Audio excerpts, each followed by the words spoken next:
নমস্কার, আমি বিক্রম। অজানা ভৌতিক রহস্য চ্যানেলে আরও একটি নতুন এপিসোডে আপনাদের সবাইকে স্বাগত। আজ আমি আপনাদের সাথে একটি সত্য ভৌতিক ঘটনা শেয়ার করব। আশা করি গল্পটা খুবই ভালো লাগবে। এই রকম সত্য ভৌতিক ঘটনা শোনার জন্য অবশ্যই চ্যানেলটা সাবস্ক্রাইব করে দেবেন। ঘটনাটি ঘটেছিল 2004 সালে। তখনকার ঈদের ছুটি কাটাতে আমি আমার ফ্যামিলি নানুর বাড়িতে বেড়াতে যাই। জায়গাটি নেত্রকোনার কমলাকান্দায়। তো ঈদের দিন মামার সাথে সিনেমা দেখে বাড়ি ফিরছিলাম। রাত তখন আনুমানিক 11:30 হবে। মামার ফোনের টর্চ জ্বালিয়ে আমরা বাড়ি ফিরছিলাম। হঠাৎ মামার মোবাইলের চার্জটা শেষ হয়ে গেল। আমাদের বাড়িতে যেতে হলে বিশাল একটা মাঠকে পার হয়ে যেতে হয়। মাঠের পাশেই বিশাল খাল। রাস্তা দিয়ে যেতে হলে মাঠ ঘুরেই যেতে হয়, মানে দ্বিগুণ খাটুনি। তাই মামাকে বললাম মাঠের মাঝখান দিয়েই যেতে। আমরা ভয়ে ভয়ে মাঠটি পার হতে লাগলাম।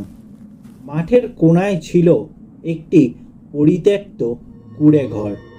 কথিত আছে 20 বছর আগে ওই ঘরে স্বামী স্ত্রী একসাথেই খুন হয়েছিল এবং মাঝে মাঝে ওই ঘর থেকে আলো দেখা যেত।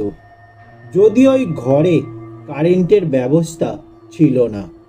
আমরা প্রায় মাঠের শেষের দিকে আসছিলাম, আর সেখানেই রয়েছে বড় বড় সুপুরি গাছ এবং একটি তাল গাছও।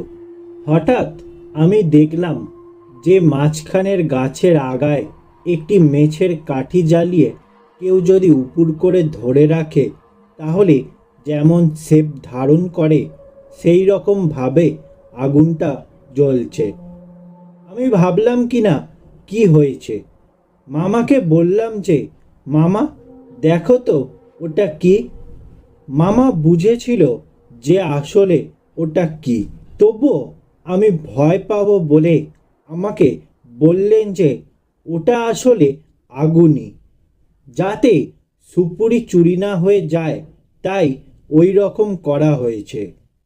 ঠিক মিনিট কয়েক পর কোথা থেকে যেন একটা ঘোমটা পরা মেয়ে এসে আমাদের সামনে গাছের নিচে বসে বসে কাঁদতে লাগলো। আমাদের এই অবস্থা দেখে মেয়েটার প্রতি খুব মায়া লাগলো। মামা আর আমি মেয়েটার কাছে যেতে লাগলাম।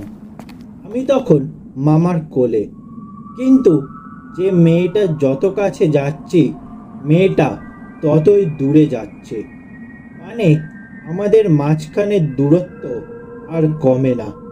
যেতে যেতে আমরা প্রায় ওই কুঁড়ে ঘরের কাছে এসে পড়লাম, আর মেয়েটির ঘরের ভিতরে গিয়ে মিলিয়ে গেল।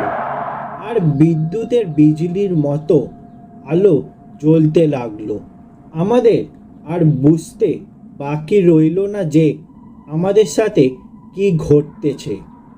আমাকে কোলে নিয়েই মামা এমন জোরে দৌড় দিলেন যে বলার মতো না।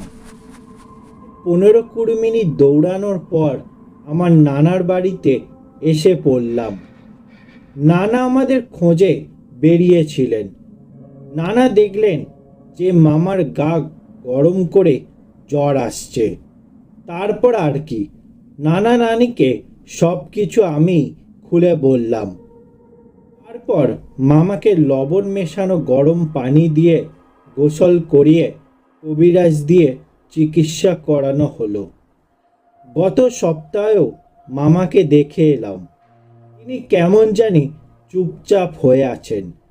এই কতগুলো বছর আগে সবসময় হাসি খুশি থাকতেন। আমার কাছে এই ঘটনাটির কোনো ব্যাখ্যা নেই। এই ছিল আজকের সত্য ভৌতিক ঘটনা। গল্পটা ভালো লেগে থাকলে লাইক, শেয়ার ও কমেন্ট করে দেবেন। এই রকম সত্য ভৌতিক ঘটনা শোনার জন্য অবশ্যই চ্যানেলটা সাবস্ক্রাইব করে দেবেন।